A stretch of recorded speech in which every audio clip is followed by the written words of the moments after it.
नमस्कार. आजच्या व्हिडिओमध्ये मी तुम्हाला गुढीपाडव्याच्या दिवशी काय करावे व काय करू नये याबद्दलची माहिती सांगणार आहे. पण त्याआधी तुम्ही चॅनलवरती नवीन असाल तर चॅनलला लाईक करा आणि सबस्क्राईब देखील करा. कमेंटमध्ये श्री स्वामी समर्थ लिहायला विसरू नका. येत्या 30 मार्चला आहे गुढीपाडवा. या गुढीपाडव्याच्या दिवशी जर आपण काही उपाय केले, काही सेवा केल्या तर त्या खूप प्रभावी ठरत असतात.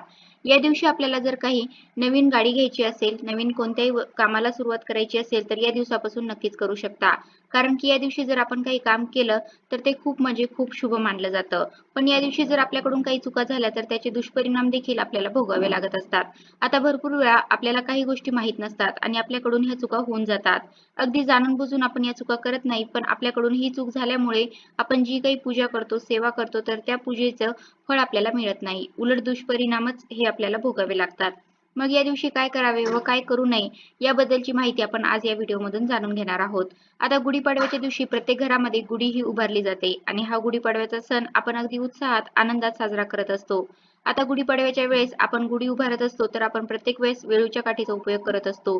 तर आपण अगोदर वापरलेली वेळूची काठी ही चुकूनही घ्यायची नाही. तर पाडव्याला वेळूची काठी ही नवीनच आणायची आहे किंवा अगदी तुम्ही शेजारी कोणाकडून जर वेळूची काठी आणणार असाल तर ती काठी आपण तशीच आणायची नाही. तुम्ही त्यांना अगदी 11 रुपये किंवा 21 रुपये देखील देऊ शकता. पण वेळूची काठी आपण तशीच आणू नये. यामुळे आपण जी काही पूजा करतो, सेवा करतो त्या पूजेचे फळ आपल्याला मिळत नाही. त्यामुळे या गोष्टीची काळजी घ्यायची आहे. आता वेळूची काठी घेत असताना ती प्रथम आपण स्वच्छ धुवून घ्यायची आहे. अगदी घरामध्ये गंगाजल असेल तर पाण्यामध्ये 2 थेंब गंगाजल टाका आणि पाण्याने ही काठी अगदी स्वच्छ धुवून घ्या किंवा स्वच्छ पुसून घेतली तरी पण चालेल. तसेच आपण जेव्हा काठी ठेवत असतो तर ती काठी डायरेक्ट आपल्याला खाली जमिनीवर ठेवायची नाही, तर खाली एखादा पाट ठेवायचा आहे किंवा चौरंग ठेवला तरी पण चालेल. मग त्यावरती आपण थोड्याशा अखंड अक्षता ठेवायच्या आहेत. त्यावरती हळदी कुंकू अर्पण करावं आणि त्यावरती आपल्याला गुढी उभारायची आहे. आता गुढी उभारत असतो तेव्हा आपण गुढीला साडी नेसवत असतो. तर आपण जेव्हा साडी घेतो असतो तेव्हा आपल्याला एक काळजी घ्यायची आहे ही की साडी आपण वापरलेली चुकूनही घ्यायची नाही. आपल्याला गुढीसाठी अगदी नवीनच साडी घ्यायची आहे. अगदी घडी न मोडलेली साडी आपण वापरू शकता किंवा एखादी साडी आपल्याला काही दिवसांनी वापरायची आहे तर ती साडी जरी गुढीसाठी घेतली तरी पण चालेल. आता गुढीसाठी आपण साडी वापरत असतो तेव्हा देखील आपण रंगाचा देखील विचार केला पाहिजे.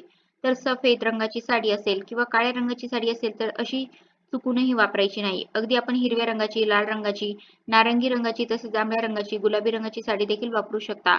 फक्त काळा आणि सफेद रंग आहे तर त्या रंगाची साडी आपल्याला गुढीला चुकूनही वापरायची नाही. अगदी गुढीपाडव्याला आपण गुढीसाठी नवीन साडी देखील घेऊ शकतो किंवा मार्केटमध्ये आता फक्त गुढीसाठी नवीन साड्या देखील मिळतात.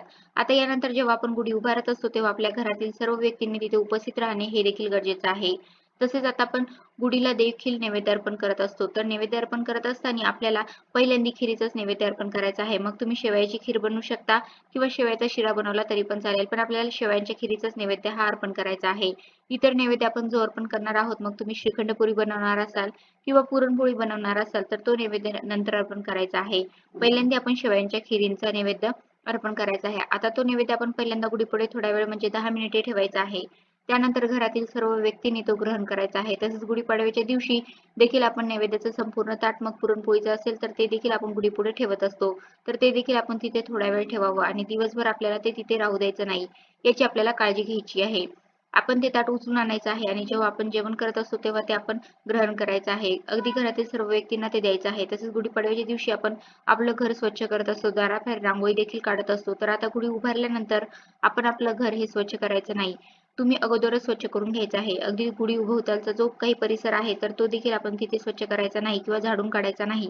आपल्याला अगोदरच जे काही करायचं आहे तर ती स्वच्छता आपण अगोदरच करून घ्यायची आहे. गुढी उभारल्यानंतर आपण जर तिथे झाडलोट केली तर आपल्या घरामधील माता लक्ष्मी ही निघून जात असते व आपल्या घरामध्ये दुःख, दारिद्र्य, गरिबी यायला सुरुवात होत असते. त्यामुळे या गोष्टीची काळजी घेणे देखील गरजेचं आहे.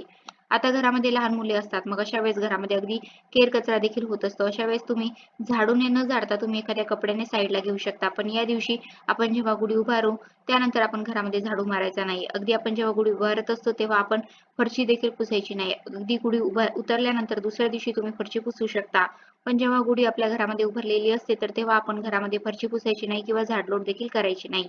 आपण अगोदरच जी काही स्वच्छता करायची आहे तर ती करून घ्यायची आहे. तसेच या दिवशी आपण घरामध्ये भांडण-तंटे, वादविवाद देखील होऊ द्यायचे नाही. अगदी जावा-जावांमध्ये भांडण झाले किंवा सासू-सुनांमध्ये भांडण झाले तर आपल्या मनामध्ये देखील नकारात्मकता असते आणि त्यानंतर आपण जी काही पूजा करतो, सेवा करतो तर त्या पूजेचे देखील फळ आपल्याला मिळत नाही. त्यामुळे या गोष्टीची आपल्याला काळजी घ्यायची आहे.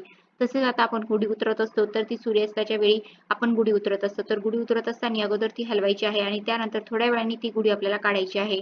लगेचच गुढी हलवली आणि लगेच आपण तिचं सामान हे काढून घेत असतो आणि नंतर त्या सर्व वस्तू घरामध्ये ठेवत असतो. तर असे चुकूनही करायचं नाही. अगोदर आपण गुढी हलवायची आहे आणि अर्ध्या तासानंतर आपण ते जे काही साहित्य आहे तर ते घरामध्ये ठेवलं तरी पण चालेल. तसेच आता गुढी उतरून झाल्यानंतर आपण जो काही कलश वापरत असतो तर तो कलश आपण देवघरामध्ये आणायचा आहे. तो धुवायचा नाही, तसंच देवघरामध्ये ठेवायचा आहे आणि त्यामध्ये आपल्याला अखंड तांदूळ हे ठेवायचे आहे. अगदी तांब्यावरून तांदूळ ठेवायचे आहे. एक सुपारी घ्यायची आहे. ही सुपारी त्या तांदळावरती ठेवायची आहे. तांदळावरती हळदी कुंकू अर्पण करायचं आहे. सुपारीला देखील हळदी कुंकू अर्पण करायचं आहे आणि यानंतर हे जे काही तांदूळ आहे तर ते दुसऱ्या दिवशी आपण त्या कलशातून काढायचे आहे आणि जिथे आपण तांदूळ ठेवत असतो तर त्यामध्ये ठेवायचे आहे. आपल्या रोजच्या स्वयंपाकामध्ये आपण याचा वापर करू शकता.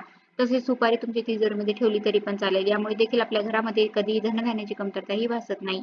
तसेच आपल्या आसपास असे काही व्यक्ती असतात की ते दुष्कृत्य करतात किंवा इतरांबद्दल नेहमी वाईट बोलत असतात. तर अशा लोकांच्या संगतीत देखील आपण या दिवशी राहायचं नाही किंवा यांच्या घरामध्ये आपण या दिवशी चुकूनही जेवण ग्रहण करायचं नाही. आपण जर असे केले तर आपण देखील पापाचे भागीदार होत असतो.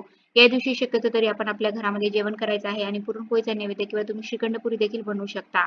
या दिवशी गोमातेला नैवेद्य अर्पण करणे शक्य असेल तर गोमातेला देखील आवर्जून नैवेद्य अर्पण करावा. यामुळे देखील माता लक्ष्मीची सदैव कृपा आपल्यावरती राहते. तसेच गुढीपाडव्याचा जो अगोदरचा दिवस आहे त्या दिवशी संध्याकाळी देखील आपण मांसाहार पूर्णपणे वर्ज्य करायचा आहे. तसेच जेवणामध्ये कांदा लसूण यांचा देखील समावेश नसावा, कारण की कांदा लसूण हा देखील तामसिक आहारामध्ये मोडला जातो. तसेच आपण जो काही नैवेद्य बनवतो तर त्यामध्ये देखील आपण कांदा लसूण याचा वापर करायचा नाही, याची आपल्याला काळजी घ्यायची आहे. तसेच या गुढीपाडव्याच्या दिवशी भरपूर ठिकाणी काही कार्यक्रम असतात. मग कुणाची घरभरणी असेल किंवा कुणाची कोणतीही पूजा असेल तर तिथे आपण जात असतो. तर अशा वेळेस देखील आपण काही गोष्टींची काळजी घेणे गरजेचं आहे.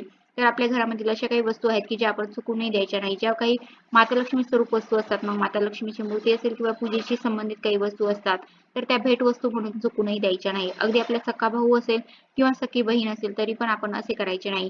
आपण जर असे केले तर आपल्याच घरामध्ये माता लक्ष्मी निघून जात असते व आपल्या घरामध्ये दुःख, दारिद्र्य, गरिबी यायला सुरुवात होत असते. तसेच घड्याळ देखील कोणालाही भेटवस्तू म्हणून देऊ नये, कारण की घड्याळ ही आपली चांगली वेळ व वाईट वेळ दर्शवत असते. अगदी तुम्हाला भेटवस्तू म्हणून काही गोष्ट न्यायचीच असेल तर तुम्ही साडी दिली तरी पण चालेल, पण या ज्या काही माता लक्ष्मी स्वरूप वस्तू आहेत तर त्या आपण कोणालाही भेटवस्तू म्हणून द्यायच्या नाही. तसेच गुढीपाडव्याच्या दिवशी आपण आपल्या घरामधील तांदूळ, मीठ, साखर या वस्तू देखील कोणाला देऊ नये. आपण जर असे या वस्तू दिल्या तर आपल्याच घरामधील माता लक्ष्मी ही निघून जात असते, कारण की या वस्तू साक्षात माता लक्ष्मी स्वरूप असतात. तसेच या दिवशी संध्याकाळी आपण जर दूध, दही कोणाला दिले तर आपल्या घरामध्ये धनहानी होण्याची दाट शक्यता असते. त्यामुळे याची देखील आपल्याला काळजी घ्यायची आहे. तर अशा प्रकारे आजच्या व्हिडिओमध्ये मी तुम्हाला गुढीपाडव्याच्या दिवशी काय करावे व काय करू नये याबद्दलची माहिती सांगण्याचा प्रयत्न केला आहे. कसा वाटला तुम्हाला माझा आजचा व्हिडिओ कमेंट करून नक्की सांगा. धन्यवाद.